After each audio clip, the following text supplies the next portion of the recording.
Thank you for joining me again today. I am your nurse, Angela, and today I wanted to talk to you about the two main types of dialysis. Of course, we like to consider kidney transplantation as a treatment type, but I like to reserve kidney transplant as its own separate entity. I like to talk about that separately because oftentimes what happens is by the time a person usually starts dialysis, they're doing so in an emergency situation. That can be avoided by doing what you're doing right now, which is just getting the information that you need and hopefully plan the process of starting dialysis in advance. But in a situation where most people don't plan it and they end up in a hospital because they have acute signs and symptoms, elevated potassium, fluid overload, they have swelling on their body, and they end up in a hospital and they have to get urgent dialysis that way. So usually by the time you're starting dialysis, kidney transplant is not going to be the immediate option. But you can still get to the point where you are getting kidney transplanted. I like to focus on the two main types of dialysis: hemodialysis and PD dialysis, peritoneal dialysis. Because what happens is when you start one of those two dialysis treatments, because transplant is a process that requires you to go through different workups before you can get to a point where you can actually receive that kidney transplant.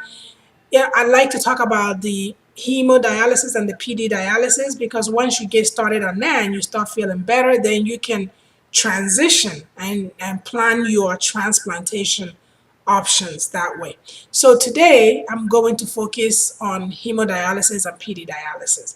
So what is hemodialysis? Hemodialysis has been around since 1940s. And it really is just a modality, a dialysis option that requires your blood to be cleansed outside of your body. And what do I mean by this? Okay, first of all, the reason why you need to do dialysis is because you are in a state of kidney failure. Your kidneys are not working like they used to. And when your kidneys are not working, the two primary things your kidney does, a working kidney will do, is to cleanse your blood of toxins, remove toxicity, and remove excess fluid so that your body stays in a state of fluid balance. But when the kidneys are not working, those things are off.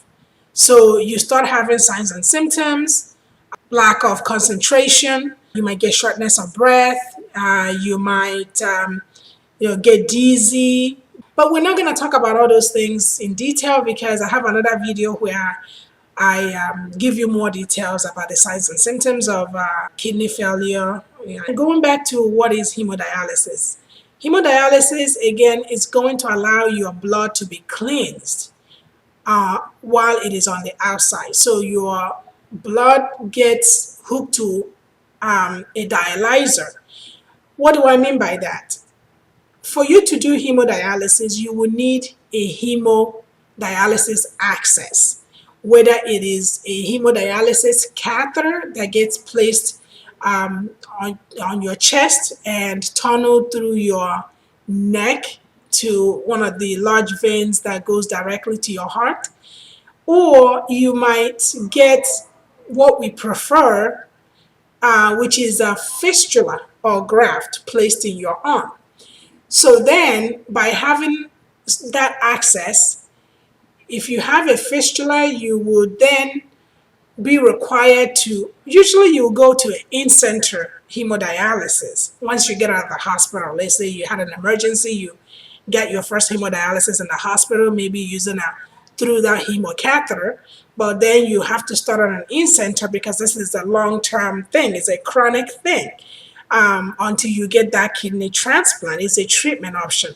So you then have to go to the in-center hemodialysis, and their trained technicians and nurses now use a needle to access the fistula or graft that's been placed in your arm, and then that fistula or graft connected through a needle through a large tubing that is then connected to a machine, a hemodialysis machine that has a special filter known as a hemodialyzer.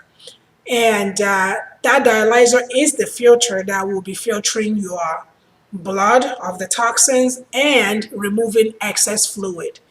So, and usually for you to do that, you will be going in center 3 times a week. And your treatment, your doctor will write for your prescription, and it's usually about 4 hours each time you go. So you'll be going on a Monday, Wednesday, Friday schedule, or Tuesday, Thursday, Saturday schedule, depending on what is available.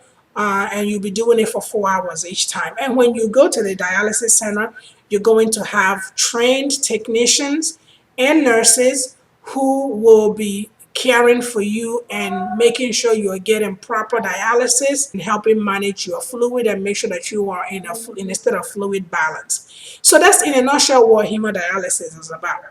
But then you also have peritoneal dialysis. PD dialysis is another form of dialysis.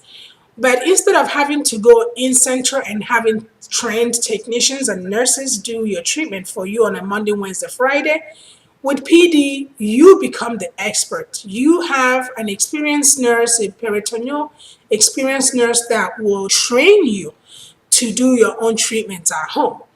But for that to happen, you will first need to get a PD catheter placed right in your abdomen. It goes into a special space called the peritoneal cavity.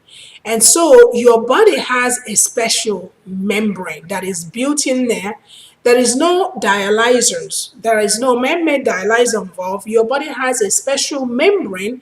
So by having a PD catheter surgically placed in your abdomen, a special fluid can then be hooked up to either an IV pole type of system, or the solution can be put together on a machine, a special cycler. You will be taught how to set that cycler up every night, and you will set it up and connect yourself to the machine, to the cycler, and you will be the one that is responsible for giving yourself a safe treatment at home.